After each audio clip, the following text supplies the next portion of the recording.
여러분 오랜만입니다. 이번 봄은 봄 같지가 않네요, 그죠? 지금 오늘이 4월 25일 밤인데요. 지금 이번 강의가 여러분의 5월 21일자 수강 유튜브 영상물이 될 것 같기 때문에 지금 내가 미리 멀리 내다보고 미리 지금 강의를 하고 있는데 5월 중순쯤에 이 봄이 봄 같지도 않은 올해를 이렇게 보내기가 너무 아쉬워서 제주도에 가서 한 1, 2주 있을까 싶어가지고요. 그래서 거기 가서 좀 바람도 쏘이고 좀 그러고 싶다 하는 생각으로 지금 이번 강의를 빨리 끝내자 하고 지금 일찍 들어왔네요. 오늘이 상당히 중요한 날입니다. 경영정보 시스템 그리고 경영정보학에 대해서 오늘 이제 마지막 정을 보려고요. 그리고 다음 2주는 이제 미래 경영으로 나가기 위해서 오늘은 여러 개를 좀 토막극으로 좀 만들까 싶습니다. 이미 많은 걸 설명했지만 부족하다고 생각했던 것들 몇 개를 좀 이렇게 토막으로 몇 개를 만들어서 오늘 그 의미 있는 일단 종교를 보고요. 경영정보 시스템에 대해서 그리고 이제 그 다음 토픽으로 좀 나가면서 경영정보학과 미래 경영학을 이렇게 접목시켜 보려고 합니다. 다음 2주는요. 아무튼 이렇게 또 오랜만에 봤는데 며칠 안 보면 여러분 나 보고 싶지 않습니까? 이렇게 만난 게요. 그 행운으로 알고 서로 만난 게 행운으로 알고 또 영광으로 알고 서로 이렇게 여깁시다. 지금 오늘 강의는 원래 강의 목표가 이랬잖아요. IT를 어떻게 이해해야 하나? 기업은 IT를 어떻게 활용할 것인가? 해야 되는 것인가? 또 디지털 시대에서 살고 있는 우리 또 나는 누구인가? 이 세 가지가 주요 목표였는데 이제 이 세 개를 좀 오늘은 좀 넘나들겠습니다. 그래서 여기서 딱 결론을 보고요. 다음 주부터는 4번으로 넘어가는 시간을 또 갖도록 하겠습니다. 지난주에 이 그림을 설명했잖아요. 잠깐 복습을 해보겠습니다. 이 IT 아키텍처란 전체 아키텍처 그림 하에서 하드웨어, 소프트웨어, 데이터베이스, 네트워크, 그 다음에 뭐 유저, 클라이언트 이야기를 전체적으로 설명을 했지 않습니까? 네, 지금 여기다가 강의 끝난 후에 지금 보완을 좀 해가지고 몇 가지 좀 추가했는데 잠깐 전체를 훑어본 다음에 이야기를 좀 진행을 시키죠. 내가 이렇게 그림을 자꾸 강조하는 이유가 뭔지 압니까? 그림으로 그리면요 머릿속에 남습니다. 그래서 자꾸 그림으로 보여주면서 어떻게 서로 이런 기술들이 접목되는 것인지를 알려주고 그래야지만 머리에 담아지고 그래야지만 여러분 것으로 소화되거든요. 그럼 잠깐 강조해 볼게요. 자, 하드웨어, 소프트웨어, 데이터베이스, 네트워크 이렇게 쭉 이야기했잖아요. 자, 이게 하드웨어라고 그랬습니다. 하드웨어는 CPU도 있고 주 기억 장치도 있고 뭐 게임이나 네트워크 카드 같은 것도 있을 수 있고요. 이게 이제 하드웨어입니다. 하드웨어에는 이제 하드웨어는 전류를 통해서 움직이는 물론 전자장치지만 소프트웨어를 통해서 소프트웨어 명령에 의해서 움직이는 뭐 기기에 불과하죠. 그래서 하드웨어는 피지컬하고 소프트웨어는 로지컬하다. 이 두 가지가 개념적 차이가 오겠고요. 차이라고 그랬고 소프트웨어는 크게 애플리케이션 소프트웨어와 시스템 소프트웨어로 나뉘는데 애플리케이션 소프트웨어는 일반적으로 우리가 사무실에서 이용하는 OA 소프트웨어들, 엑셀, 뭐 워드 프로세서 이런 것들, 뭐 파워포인트 같은 것이 있는가 하면 그 날리지 워크 시스템이고요. 또 분야별로 여러 가지 문제를 해결하는 소프트웨어가 있다. 이걸 우리는 흔히 이런 소프트웨어 솔루션이라고 부른다는 이야기를 해드렸습니다. 그래서 뭐 애플리케이션 소프트웨어 종류는 ERP 모듈들일 수도 있고, CRM일 수도 있고, SM일 수도 있고, 뭐 다양하겠죠. 뭐 보안 소프트웨어일 수도 있고요. 뭐 다양할 겁니다. 시스템 소프트웨어는 윈도우나 유닉스나 뭐 이런 거 같은 운영 체제, 오퍼레이팅 시스템이 있고, 통신용 TCP, IP도 있고, 프로그래밍 언어를 수용하는 프로그래밍 언어 번역기도 있을 수 있고 다양한 시스템 소프트웨어가 존재할 수 있을 겁니다. 이게 기본적으로 하드웨어고 소프트웨어라고 볼 수 있습니다. 데이터베이스라고 하면 막연한 디스크를 말하는 것이 아니라 주 기억 장치와 대별된 보조 기억 장치를 말하는 것이 아니고 물론 그 자체는 물리적인 그 정보를 담을 수 있는 그릇임은 맞지만 그러나 이 안에 들어가 있는 데이터베이스 정보를 어떻게 담을 것인가 하는 것이 핵심적인 기술이고 그것이 바로 DBMS 소프트웨어를 탄생시켰다. 오라클이 그 중에 가장 성공적인 사례가 된다. 데이터베이스 매니지먼트 시스템 소프트웨어다. 뭐 이런 이야기를 했었던 것 같습니다. 그리고 우리가 데이터 웨어하우스 이야기를 했습니다. 단순히 현재의 데이터가 아니라 과거의 데이터까지 수록함으로써 의미 있는 각 고객에 대한 정보를 유추 해석해 볼 수 있는 그런 분석용 데이터베이스를 우리는 데이터 웨어하우스라 부른다. 이런 이야기들이 들었습니다. 그래서 빼먹고 용어를 말 안 했는데 이건 단순히 트랜잭션 프로세싱을 위한 그래서 온라인 트랜잭션 프로세싱 OLTP라고 부르는가 하면요.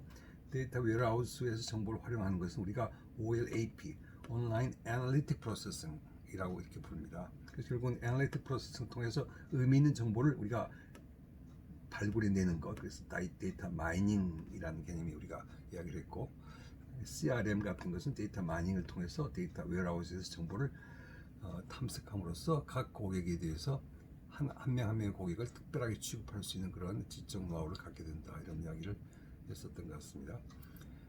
그 다음에 이제 하드웨어 종류로 생각해 볼 수 있는 것이 물론 프린터나 스캐너나 플라트나 모니터나 키보드나 마우스 같은 이 주변 장치들도 있을 수가 있겠죠. 이러한 정보 시스템은 결국은 이 우리 고객들, 유저들, 클라이언트, 기업 외부의 클라이언트들이 있을 수도 있고 기업 내부의 클라이언트들이 있을 수 있습니다. 유저들도 있을 수 있어요. 이러한 클라이언트들, 유저들을 위해서는 우리가 물론 그들을 상대하기 위해서 커뮤니케이션 네트워크가 필요하다고 그랬습니다. 그중에 대표적인 네트워크 중 하나가 우리가 익히 알고 있는 인터넷이라고 이야기를 했고요. 이런 네트워크는 유무선 미디어가 필요하기도 하고 각종 규범들 프로토콜이 존재함으로써 그 중에 하나가 TCP/IP는 하나의 프로토콜 유형인데 프로토콜이 존재함으로써 실질적인 소통이 실질적인 소통을 가능하게 해준다. 뭐 이런 이야기도 했던 것 같습니다. 그래서 기업 외부의 고객을 위해서는 CRM 혹은 협력업체를 위해서는 SM 같은 게 존재할 수 있고요. 그다음에 기업 내부용 ERP도 뭐 활용될 수 있겠네요.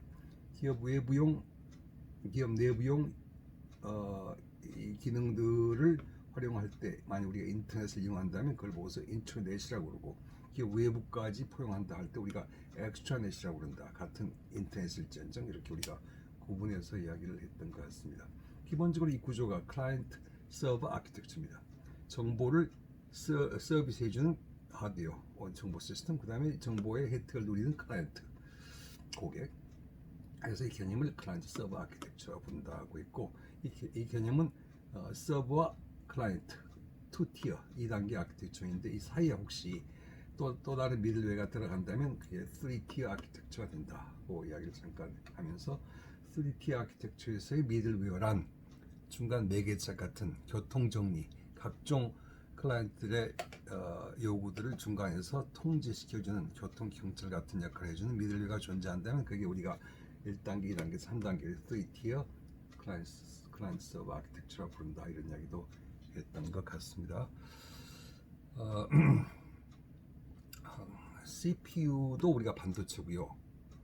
우리가 주기억 장치 이것도 반도체라고 부릅니다. 반도체는 프로세스 반도체와 메모리 반도체로 구분이 되죠. 보입니까? 네, 되죠. 그래서 이 메모리 반도체로 유명한 곳은 삼성, 하이닉스, 마이크론 같은 기업들이고 CPU 반도체로 유명한 것은 물론 인텔이나 AMD 같은 회사죠. 삼성전자가 이쪽 반도체 사업으로 진출하려고 하는데 아마 만만치 않을 겁니다. 이게 한번 딱 시장을 장악하면 이걸 깨부시기가 쉽지 않을 텐데 현재는 인텔과 AMD가 이 CPU 프로세서를 만드는 주된 업체라고 볼 수 있겠습니다. 이 컴퓨터 하드웨어는 뭐 PC부터 워크스테이션, 그다음에 중형 컴퓨터, 대형 메인프레임 컴퓨터, 슈퍼컴퓨터까지 다양한데요. PC로는 물론 HP나 애플, 삼성, LG 같은 기업들이 PC 메이커로서 유명하고요. 메인프레임은 IBM이 독보적이고요. 그다음에 슈퍼컴퓨터는 크레이 같은 기업이 있다고 이야기를 잠깐 했던 것 같습니다. 이러한 소프트웨어 개발하기 위한 프로그래밍 언어의 필요성, 그다음에 프로그래밍이 무엇인가에 대한 간단한 소개는 했던 것 같고요. 우리가 깊이 있게 들어가진 않았습니다. 또 들어갈 필요도 없다고 생각하기 때문에 보안이 참 중요한데요. 보안. 그래서 우리가 파이어월 방어와 벽을 설치함으로써 외부에서의 침입을 우리가 차단하고 절제시키면서 필요한 만큼의 그 사용자만 우리가 받아들이고 자격 없는 사용자들은 밖으로 내미는 그런 그 방어와 벽을 치는 그런 또 소프트웨어적 혹은 하드웨어적 기능을 우리가 파이어월이라고 부릅니다. 정보를 인터넷에 태울 때 필요한 것이 라우터 장비고요. 라우터 장비에 대해서는 내가 특별히 이야기 안 했지만 시스코 같은 기업이 라우터 장비로 유명하죠. 세계적인 기업이죠. 뭐 라우터도 하나의 하드웨어, 통신 장비 중에 하나로 볼 수 있습니다. 그래서 장비 그러면 하드웨어 이런 그 스토리지 혹은 통신 장비 뭐 이렇게 다양한 장비들이 있을 수 있겠습니다. 또 뭐가 있을까요? 내가 지금 빨리 그 다음에 이제 내가 이제 박스를 쳤는데요. 오늘 이야기할 것들일 수도 있고 아닐 수도 있고 클라우드 컴퓨팅이란 이러한 하드웨어나 소프트웨어나 데이터베이스 그 저장 장치나 이런 것들을 우리가 구매하지 않고 임대해서 사용할 수 있겠는가? 필요한 만큼만 쓰자. 그래서 일종의 IT 자원의 임대, 필요한 만큼만 사용하고 돈을 지불하는 것, 불필요한 투자를 억제시키도록 도와주는 이 개념이 바로 클라우드 컴퓨팅의 개념입니다. 특별한 이야기는 하고 싶지 않습니다. 또 여러분 중에 누군가가 아마 이걸 발표를 한다고 내가 얼핏 알고 있는데 내가 그때까지 기다려 보겠습니다. 플랫폼이란 말이 나옵니다. 사실 세계의 IT 시장은 플랫폼을 갖는 기업이 사실 진정한 기업입니다. 기업 IBM 같은 건 모든 건 대형 컴퓨터로 가면 모든 게 IBM이에요. 그 다음에 소형 PC로 가면 무조건 MS-DOS고요. 그 다음에 모바일로 가면 구글이고요. 오라클 데이터베이스의 모든 걸 다 섭렵하고 있고요. 이들이 주장하는 것이 이들이 내놓는 상품이 기본적으로 뭐 세계적 표준이 되고 맙니다. 아마존도 유통을 위한 플랫폼의 강자로서 물론 이제 떠올랐고 가장 강력한 IT 기업으로 지금 오히려 뭐 세계 1, 2위를 아마 달릴 겁니다. 그런 기업으로 탄생해 드렸습니다. 우리가 IT 산업에 대한 얘기도 좀 이따가 한 토막으로 좀 해볼까 싶습니다. 지금 여기서 지금 이 IT 아키텍처를 내가 왜 설명하느냐? 이 중에서 지금 빠진 게 이제 보안 문제를 좀 빠졌고요.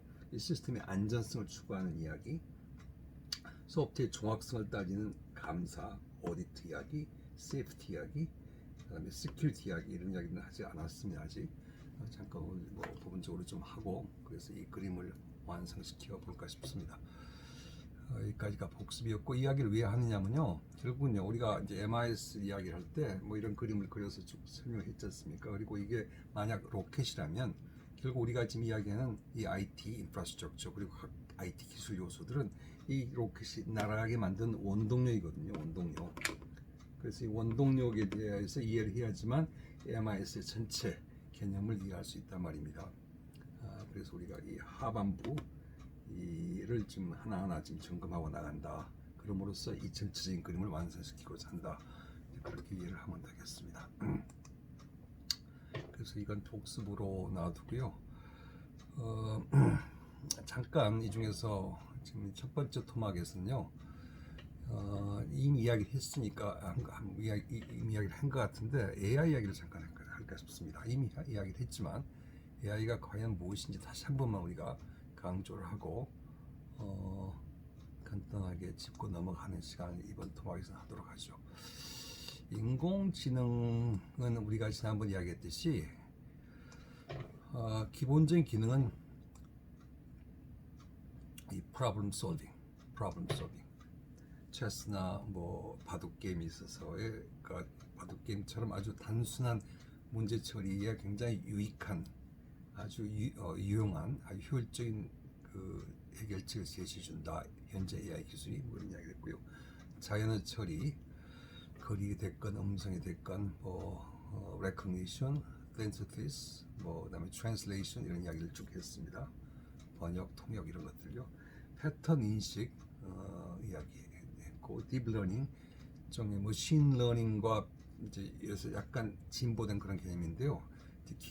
기계 학습이죠. 우리 인간이 얼마나 잘 배우냐 이겁니다. 그래서 컴퓨터도 잘 배우면서 스스로 발전시키면 좋으련만 많은 경험을 통해서 많은 인풋과 아웃풋을 거쳐나가면서 스스로 발전하면 좋으련만 인간처럼 하는 것이 바로 딥러닝의 개념입니다. 뭐 자이너 처리와 패턴 인식과 자이너 처리와 딥러닝을 같이 연결시켜서 나온 것이 예를 들어서 AI가 얼만큼 성공적인가를 대변해주는 하나의 사례가 이 IBM에서 만든 AI 제품, 왓슨이라는 제품이 있어요. 그래서 IBM 왓슨 그러면 아주 유명합니다. 왓슨이 알다시피 유명한 과학자니었으니까 IBM을 설립한 사람인데 이 왓슨 연구소에서 만든 IBM 왓슨이 바로 미국에서 사실은 굉장히 오래 전부터 그 미국의 그 유명한 TV 쇼에 퀴즈 프로그램이 있는데 퀴즈 쇼가 있는데 제퍼디라는 퀴즈 쇼가 있습니다. 그냥 물어보면 그 TV 쇼에 나와 있는 사람들끼리 서로 경쟁해서 정답을 알아맞추는 그런 게임인데 이 버튼을 빨리 눌러가지고 점수를 빨리 많이 받는 사람이 이제 승리를 하고 이제 상금을 받는 그러한 퀴즈 쇼로 아주 전통적인 오래된 그 미국의 게임 쇼 하나가 이 제퍼디라는 게임 쇼였습니다. 근데 이 게임 쇼에서 이제 IBM 왓슨과 같이 대결을 했죠. 인간들이 당연히 IBM 왓슨이 이겼겠죠. 그럼으로써 AI의 가능성을 이미 오래전에 선보였고요. 우리나라에서는 물론 그 구글의 알파고가 이세돌 구단을 바둑게임에서 이김으로써 우리나라에서는 이제 이야 대단하구나 AI 기술이 이렇게 됐지만 미국에서는 이미 오래전부터 이 IBM 왓슨이 인간의 한계를 뛰어넘는 AI 기술을 맛보기 시작했더랬습니다. 지금 IBM 왓슨은 의료 분야에서도 많이 이용되고 있는 걸로 알고 있고요. 그래서 의사들도 궁금한 게 있으면요 왓슨에게 물어봐가지고 진단을 하고 치료하는 방법을 깨우치고 뭐 그런 그래서 왓슨 단순히 퀴즈쇼용이 아니라 이제는 그 지식의 범위를 아주 모든 분야로 확대해 나가고 있는 대단한 AI 머신으로 발전하고 있습니다. 사실 구글이 만든 게 알파고가 아니었죠. 구글이 하청을 준 영국의 AI 기업이었습니다. 이 딥마인드라는 기업이 사실 이세돌을 이긴 그 알파고를 만든 기업이었는데 물론 구글이 그 AI 기업을 인수했더랬죠. 그래서 구글이 물론 이긴 거나 마찬가지지만 그러나 AI 전문 기업이 있었다 영국에서 원래. 그래서 영국의 기업이 사실 알파고를 만든 그런 기업이었다 하는 것을 우리가 이해하면 좋겠습니다. 애플의 시리도 그렇고요, 우리나라의 우리 빅스비도 그렇고요, 그 다음에 구글 어시스턴트도 그렇고요, 전부 다 이제 이것들이 AI 비서 역할을 하는 자연어 처리를 함으로써 그들이 가지고 있는 노하우를 지식을 우리에게 전달해주는 아마 앞으로 점점 딥러닝을 그들도 하게 되겠죠. 그렇게 이해를 하면 되겠습니다. 지금 그 인공지능 이야기는 기술에 대한 이야기는 이미 상당 부분 했었는데 오늘 몇 가지만 추가로 잠깐만 이야기하면 인공지능 기술 중에 우리가 퍼즈 이론이라는 게 있습니다. 퍼즈란 말은 우리가 굳이 번역하면 모호하다 그런 말이거든요. 사실 세상이 모호하죠. 흑과 백으로 나눠지는 거 아닙니다. yes, no가 아니거든요. 사실 모든 게 글쎄 90% 확률로 20% 확률로 내일 비가 오지 않겠어? 세상은 사실 상당히 퍼지합니다. 애매모호해요. 특히 인간의 마음은 특히 퍼지합니다.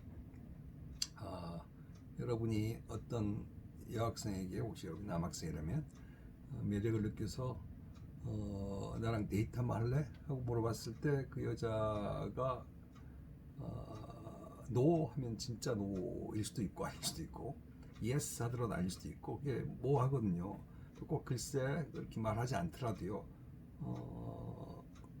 그럴까? 그럼 그게 예스인지 아닌지 모르겠고 싫은데 하면 그게 노가 아닐 수도 있잖아요. 그러니까 이게 이제 그 인간의 대답도 그렇고 마음도 그렇고 세상 만사가 사실 흑과 백으로 딱 부러지게 나눠져 있는 게 아니다. 검은 거에 가깝게 보이지만 사실 짙은 회색이고 흰색처럼 보이지만 사실 옅은 회색이다. 세상은 모두 회색빛이다 이렇게 생각할 수 있지 않겠습니까? 그러한 모호성을 어떻게 우리가 그 기술로 담아서 현상을 이해할 것이냐 하는 것이 이제 퍼지 이론이고요. 뉴럴 네트워크는 우리가 생각한다 할 때 우리의 신경망이, 두뇌 속의 신경망이 어떻게 움직이는지 모르지만 서로 연결돼 가지고 이 사고의 절차를 거쳐갈 텐데, 그걸 우리가 모델링을 해보자, 그래서 기술로 발전시키자 하는 것이 이 뉴럴 네트워크의 개념입니다. 내가 뭐 AI 학자가 아니기 때문에 깊이 있게 모르지만 또 그렇게만 이해를 해도 될 것 같습니다. 또 AI 기술로 많은 사람들이 이야기하는 것 중에 하나가 게임 이론입니다. 무슨 게임을 하느냐고 이야기할 수 있을지 모르겠는데, 사실 아까 세상 만사가 퍼지하다 했듯이 사실 또 세상은 사실 또 삶이 게임이거든요. 게임이에요. 이 게임적 요소로 문제풀이 방법을 찾아보자 하는 것이 바로 게임 이론이 추구한 것인데요. 뭐 다양한 게임이 있을 수 있죠. 여러분들 예를 들어서 무슨 게임이 있죠? 각종 전략 게임들이 있고요. 뭡니까? 그 죄수의 딜레마 게임 있잖아요. 죄수의 딜레마. 이럴 수도 없고 저럴 수도 없는 상황. 뭐 그런 죄수의 딜레마 게임. 그다음에 제로섬 게임. 뭐 이런 게임들이요. 사실 실존에서 존재하듯이 존재한다면 그걸 우리가 인공지능 기술로 담아서 인간이 게임을 하듯이, 사실 남녀끼리의 밀당도 일종의 게임 아니겠습니까? 그죠? 이러한 그 게임을, 실존하는 게임의 현상을 이론화시켜서 지능화시키자 하는 것이 또 게임 이론이고, 그것이 인공지능의 하나의 기술로서 인정받고 있습니다. 지난번에 우리가 인터넷 이야기하면서 웹 1.0, 2.0, 그 다음에 3.0 이렇게 이야기했는데, 우리가 1.0은 일방적 정보의 제공, 웹 1.0, 2.0은 뭐 유튜브나 뭐 페이스북처럼 서로가 동참하고 정보를 교류하는 시대, 웹 2.0 시대라고 그러면서 웹 3.0 시대가 이미 도래되었다, 이용되고 있다, 개념이 좀 활용되고 있다고 이야기를 했는데, 그러면서 웹 3.0 시대는 인공지능이 가미된 그런 시대다, 이런 이야기를 잠깐 했던 것 같습니다. 그래서 예를 들어서 구글의 번역기가 순간에 뛰어든다면, 그래서 웹상에 나와 있는 각종 사이트들이 정보를 번역해 준다면, 그건 우리가 이미 웹 3.0 시대로 접어 들어가고 있는 것이다, 뭐 이런 이야기를 제가 한번 해드렸는데, 그것도 그래서 결국 웹 3.0을 가능케 한 것은 결국 AI다 하는 걸 좀 이야기를 하고자 하는 겁니다. 그 웹 3.0을 이야기하는 또 다른 개념 중에 하나가요, 시멘틱 웹이라는 개념이 있습니다. 시멘틱 웹을 잠깐 이야기하면, 이걸 잠깐 봅시다.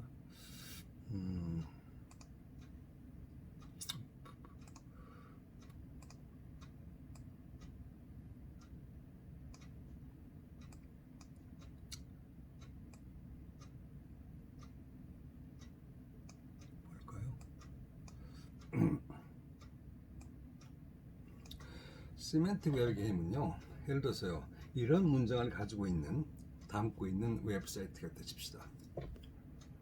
이해하기 전에 우리가 네이버나 구글에게 의미 없이, 특별한 생각 없이 단어 몇 개를 쳐넣잖아요. 그리고 상당히 의미 있는 그 정보가 제공되기를 기대하지 않습니까? 근데 이 네이버나 구글에서 여러분의 키워드를 받아들이는 검색 엔진은 머리가 좀 있어야 할 거 아니겠어요. 도대체 이 친구가 뭘 물어보기 위해서 이 단어들을 쳐넣나, 이 순서대로 쳐넣나, 이건 이 친구가 어떤 정보를 얻고자 하는 것인지 좀 머리가 있어야 되지 않겠습니까? 그 머리를 담아주는 방법 중에 하나가 이제 시멘틱 웹이라는 겁니다. 그래서 웹상에 있는 정보를 우리가 검색할 때 단순히 있는 그 용어, 단어 자체만 받아들여 가지고 검색을 하려고 하지 말고, 의미를 가져라. 미리 의미를 깨우쳐라. 네이버나 구글의 그 검색 엔진이 의미를 갖추고 있어야 된다. 그래야지만 진정 사용자가 원하는 정보를 제공해 줄 수 있다 하는 것이 바로 시멘틱 웹의 개념입니다. 예를 들어서요, 어떤 정보가 이런 문장을 포함하고 있다고 가정하십시다. The Beatles was a popular band from Liverpool. John Lennon was a member of the Beatles. The record Hey Jude was recorded by the Beatles. 우리가요, 여러분 세대가 지금 BTS 시대이기 때문에 뭐 옛날 그 뭡니까 뭐 마이클 잭슨 시대이기도 합니까? 뭐 마이클 잭슨이 바로 그 전이었고 그 다음에가 이제 엘비스 프레슬리였고요. 그 전은 엘비스 프레슬리가 거의 세계를 그냥 장악했던 유명 그 밴드 중에 하나가 비틀즈 아니었습니까? 영국에서. 이 비틀즈는 단순히 뭐 음악 밴드가 아니고 정말 세상을 움직였습니다. 그 당시 60년대. 아무튼 근데 우리가 비틀즈에서 알아요. 여러분도 들어서 알았을 겁니다. 그렇지만 비틀즈는 딱정벌이라는 단어 아닙니까? 여러분이 무슨 단어를 비틀즈에 대해서 뭘 알고 싶어서 그냥 단어를 쳐놓으면요, 이게 도대체 뭔지 몰라요. 검색 엔진은 머리가 없기 때문에 몰라요. 비틀즈 뭘 말하는 거지? 딱정벌레인가? 사전 제목으로 나와 있으니까요. 파퓰러 밴드라니 뭘 말하는 것이지? 뭐 손에 붙이는 밴드를 말하는 거야? 뭐야? 리버풀이 뭐야? 이거 리버는 간인데 풀은 풀장할 때 풀인데 이게 뭘 말하는 거지? 몰라요, 사실. 존 레논 그럼 뭐 이름 같기도 한데 아무튼 모릅니다. 그래서 모르는 상황에서 정보를 준다면요, 그냥 마구잡이로 그냥 뭐 그 단어와 매치되는 정보를 검색 엔진이 제공하지 않겠습니까? 그러나 만약 이 친구가 뭘 물어보는지 알겠다, 꼭 의미를 간파한다면, 시멘틱 의미를 간파한다면, 그러면 정보를 유익한 정보를 제공해 줄 수 있지 않겠습니까? 정말 엄청난 이 정보 창고에서 딱 필요한 정보를 잘 찾아서 제공해 줄 수 있지 않겠습니까? 질문자의 의미를 간파한다면, 그 의미를 간파하기 위해서는 시멘틱 웹으로 발전시켜야 된다. 그래서 시멘틱 네트워크를 안에 담고 있어야 된다. 지난번에 그랬잖아요. 인공지능이 갖춰야 할 요소 중에 하나가 룰이라고요. 단순히 정보 이 조각들이 아니라 이 조각들 연결시키는 룰들을 담고 있어야지만 인간이 생각할 수 하듯이 이 룰을 적용시켜서 알고 있는 정보에 대한 필요한 생각을 하는 그 결론에 이를 수 있다고 말이죠. 그래서 A와 B가, A는 B고 B가 C라면 A로부터 A는 C로 발전한다는 우리의 인간이 흔히 갖고 있는 그 능력을 AI가 갖게 만들려면 요 A부터 B로, B부터 C로 이런 것들 전부 가지고 있도록 룰들을 담아줘야 한다고 그랬는데, 마찬가지로 시멘틱 웹에서는 진정하게 의미를 간파하는 웹이 되려면은 이러한 네트워크를 가지고 있어야 된다는 거죠. 그렇죠? 리버풀은 다름 아니라 이 단어였는데 바로 잉글랜드에 있는 도시 중에 하나다. 런던도 도시 중에 하나다. 이 도시에서 태어난 시작된 뭐 것들이 굉장히 많은데 그 중에 비틀스가 그 중에 하나다. 비틀스의 멤버는 존 레논도 있고 폴 맥카트니도 있다. 존 레논의 아내는 그 오노 요코다. 비틀즈는 이제 많은 레코드판을 냈는데 또 콘서트도 물론 이제 개최를 했는데 많은 레코드 중에 하나가 헤이주드다. 헤이주드다. 뭐 이런 거. 유명하다는 것은 정치인도 있고 뭐 영화배우도 있고 밴드도 있는데 뭐 이렇다. 뭐 이렇게 이 전체를 네트워크로 컴퓨터 안에 담고 있다가 지식 베이스에 담고 있다가 어떤 사용자가 정보를 요구할 때 이 네트워크를 통해서 의미 있는 그 친구가 갖고자 하는 데이터가 무엇인지를 제대로 알고 제공해 주자는 것이 바로 시멘틱 웹의 개념입니다. 아직까지는 크게 성공을 하지 못했지만 이게 결국은요, 정보의 인공지능화를 시킬 수 있도록 만들어주는 개념일 거고요. 그래서 인공지능 시간에 기술적 하나의 방법 대책으로서 내가 잠깐 소개를 하겠습니다. 여러분 헤이 주드 노래 압니까? 일종의 엄청난 노래죠. 단순히 무슨 옛날에 뭐 어떤 유명한 비틀즈라는 밴드가 불렀던 노래다가 아니라 영국에서는 헤이 주드가요, 일종의 뭐라고 그럴까요? 우리나라로 말하면 아리랑 같아. 아리랑. 그 노래 압니까? 헤이 주드 나오잖아요. 그래서 빅스맨한테 한번 불러보라고 할 수 있는데 이렇게 하면 또 음악이 나오면 중간에 또 지적재산권 문제가 걸리더라고요, 유튜브에서. 일종의 영국의 아리랑같이 대단한 노래. 들어볼까요? 까지. 하이 빅스비, Hey Jude 들려줘. 파스칼의 헤이조를 들려줄게요. 아닌데. 에이 빅스비 음악 꺼줘. 하이 빅스비 음악 꺼줘. 하이 빅스비 비틀즈의 헤이 주드 들려줘. 비틀스의 헤이주드를 재생할게요. 조금만 들어보게.